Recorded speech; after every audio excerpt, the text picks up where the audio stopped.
अभी तो क्या फिलहाल इन्वेस्टिगेशन चल रही है जी। ठीक है। नहीं सर, अभी तक मतलब क्या जानकारी आप तक क्या चीज़ें पहुंच चुकी हैं कि कितना इन्होंने स्कैम किया है, क्या किया है? सबसे बड़ी बात तो ये है कि उन्होंने ये JNPT जो अपना केंद्रीय संस्था है जी वहाँ उस संस्था का डुप्लीकेट सर्टिफिकेट बना के जी फिरियादी को आश्वासन दिया कि भाई मेरा इतना इतना कंटेनर आया है जी और वो डुप्लीकेट सर्टिफिकेट दिया है। तो वो तो सर्टिफिकेट तो डुप्लीकेट ही हमको खाते का चेक जो है वो डुप्लीकेट सही साइन करके सामने वालों को देने का भाई मेरे पास इतना इतना पैसा आने वाला है तो आप इतना इतना पैसा मुझे दे दो करके वो उसका मोडस ऑपरेटिंग है। तो सर 16 तारीख से अभी तक जो है ये 16 तारीख को अटैक किया है आप लोगों ने, तो इनको 16 तारीख से अभी तक इन्होंने मतलब जो कितने का एक्चुअल स्कैम है, जो कंप्लेनर्स ने जो अमाउंट दिया है वो है या उससे कहीं ज़्यादा? बिल्कुल बिल्कुल उससे कहीं ज़्यादा हो सकता है क्योंकि अनऑफिशियल अगर बताना चाहे तो मुझे कुछ और लोग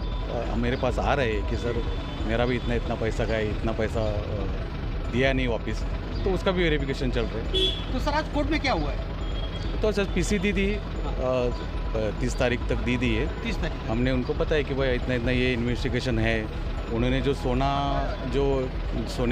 सोनार के पास गिरवी रखा था डायरेक्ट उसको बेचने के लिए उन्होंने कहा वो पूरा पैसा यूज़ किया है, बल्कि वो सोना कंटेनर छुड़ाने के लिए फिरियादी से लिया था तो उन्होंने वो पैसा भी खुद के लिए यूज़ किया।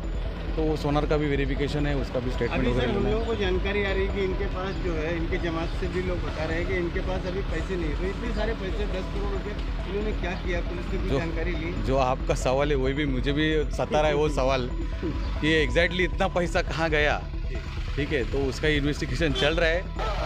सर ये मतलब क्या लगता है सिर्फ एक ही पुलिस स्टेशन का मामला है कि मतलब अन्य पुलिस स्टेशन में भी इस आरोपी मामला दर्ज होगा?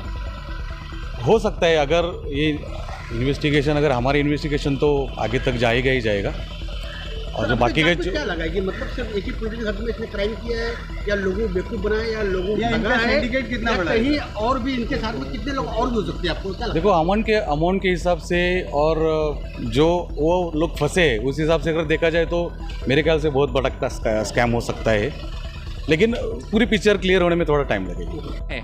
लोगों को ठगा है और इनके साथ इनके जो दूसरे लोग हैं वो भी जल्द ही पुलिस की हिरासत में होंगे और ये बहुत कितने आरोपी हैं इसमें संगठन कितने लोग? इनकी सगी सास भी इसमें हो सकता है आरोपी है और एक 4-5 लोग हैं। अच्छा, तो ये इन्होंने BPT को भी हाँ, वो किया, बैंक को भी किया, जी कैसे जी इतना सब? इन्होंने JNPT सेंट्रल गवर्नमेंट की ऑर्गेनाइजेशन है उसका डुप्लीकेट डॉक्यूमेंट बनाया, वो लोगों को दिखाया कि भैया मेरा इतना कंटेनर JNPT में पड़ा हुआ है और मुझे वो छुड़ाने के लिए पैसा चाहिए, तो लोगों ने अपना जेवर गिरवी रख के वो इनको पैसा दिया और वो भी पैसा इन्होंने खा लिया। बैंक जो फ्लैट ये परचेस करते हैं वो फ्लैट बैंक में गिरवी रखते हैं और विदाउट बैंक नॉलेज ये बेच देते हैं।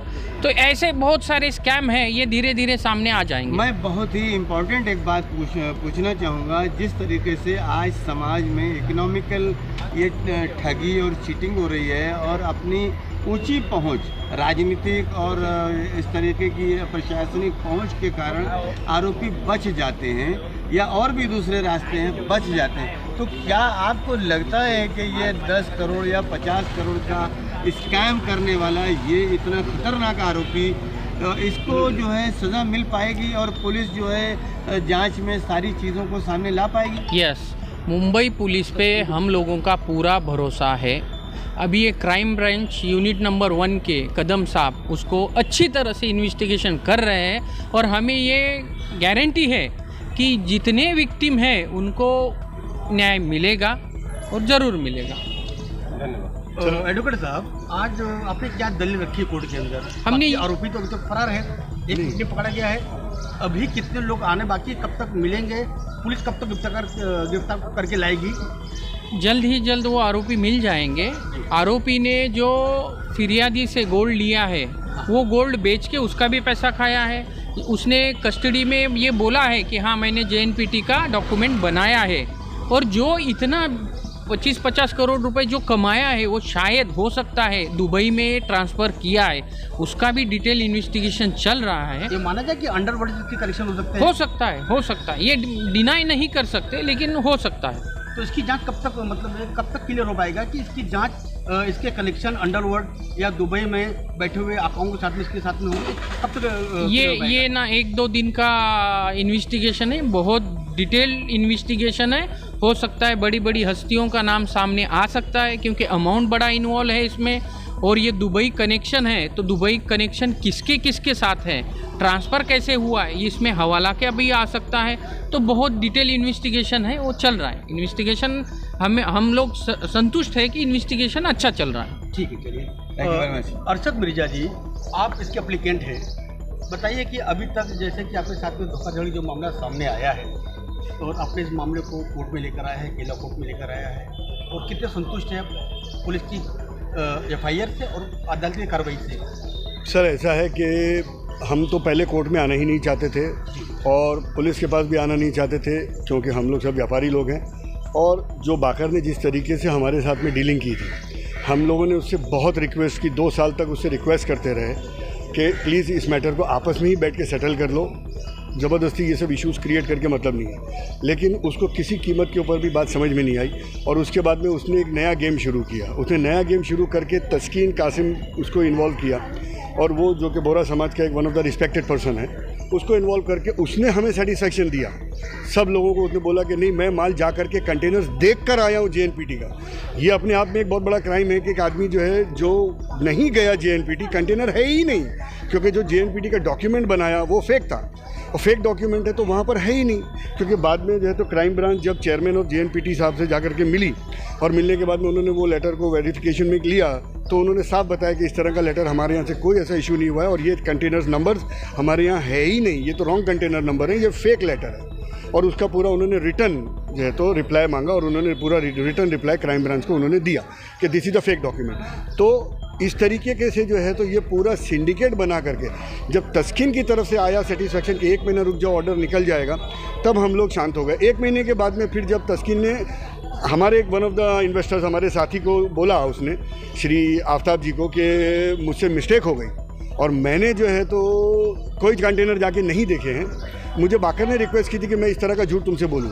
बस उसके बाद फिर हमारे पास कोई ऑप्शन नहीं था और हमको कानून का दरवाज़ा खटखटाना पड़ा। And thanks to advocate Mukesh Dongarge साहब और उनकी जो एडवोकेट्स की टीम है उनका शुक्रिया, और साथ ही साथ जो है तो मुंबई पुलिस का और क्राइम ब्रांच का, स्पेशली जिस तरीके से crime branch mister API Sachin Kadam साहब जिस तरह इन्होंने इस चीज़ को हैंडल किया पिछले 4 महीने से, और हैंडल करके बड़ी बारीकी के साथ में, क्योंकि कंटिन्यू हम लोग जो है तो उनके हर बुलावे पर गए क्राइम ब्रांच के अंदर, स्टेटमेंट जो भी प्रोसेस था उनका प्रोसीजर कानूनी हमने वो किया। और अब हमको जा करके जो है ये उम्मीद है कि यकीनन जो है ना कुछ रिज़ल्ट निकलेगा। और बहुत एक बार फिर से जो है ना मुकेश डोंगरगे साहब का, जो हमारे एडवोकेट हैं सीनियर, और उनकी पूरी टीम का हम शुक्रिया अदा करते हैं, और हमें यकीन है कि मुकेश सर और क्राइम ब्रांच ये दोनों मिल करके हम लोगों को पूरा इंसाफ दिलाएंगे और हमारा फैसला होगा, और हमको कोर्ट के ज़रिए, क्राइम के ज़रिए, कानून के ज़रिए हमारी अमानत हमको मिलेगी, और बाकर को लॉक किया जाएगा। क्योंकि अभी ये बातें चल रही हैं समाज के अंदर, खास करके बॉम्बे में भी नहीं, राजकोट में, नवसारी में, सब जगह ये बातें हैं कि बाकर के और भी बहुत सारे जो है ना तो लोग हैं जिनसे उसने पैसे लिए हैं, और वो ले करके जो है ना उनके खा गए।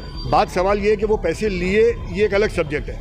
बात ये है कि वो पैसे गए कहाँ, वो पैसे कहाँ ख़त्म हुए। 2, 5, 10 लाख का इशू नहीं है, ये इशू करोड़ों करोड़ों करोड़ों का है। तो ये इतना बड़ा अमाउंट गया कहाँ, ये जो चीज़ है। अर्षद जी, ये अमाउंट कहाँ गया इसकी तो देख रहे पुलिस करेगी। यस। लेकिन सरकार, भारत सरकार बार बार टीवी के माध्यम से, अखबार के माध्यम से लोगों को जागरूक करती है कि आप होशियार बनिए, आप कहीं इन्वेस्टमेंट करते समय उसकी जांच पड़ताल, बिल्कुल सच है। तो आप इतना पैसा इन्वेस्टमेंट करने के बावजूद आपको लगता नहीं कि आप बेवकूफ़ बन गए हैं? बिल्कुल सच है सर, जो किया है सच है। जांच पड़ताल मामला कोर्ट में आ गया है, बिल्कुल सच है, उसकी जांच पुलिस करेगी। लेकिन आपको लगता नहीं कि मतलब इतनी बड़ी रकम की डील करने के बाद जी आप ठगा महसूस कर रहे हैं? सर मैं आपको ये बात बताऊं, अगर आप जो है तो FIR की कॉपी देखेंगे और अगर आप कंप्लेनेंट्स की लिस्ट देखेंगे, ठीक है, तो जितने भी कंप्लेनेंट हैं 95% कंप्लेनेंट जो है बाकर की बिल्डिंग के ही रहने वाले हैं। सब एक ही टावर में, एक ही जगह के ऊपर सारे लोग रहने वाले हैं, और जो सालों से एक दूसरे को जानते हैं।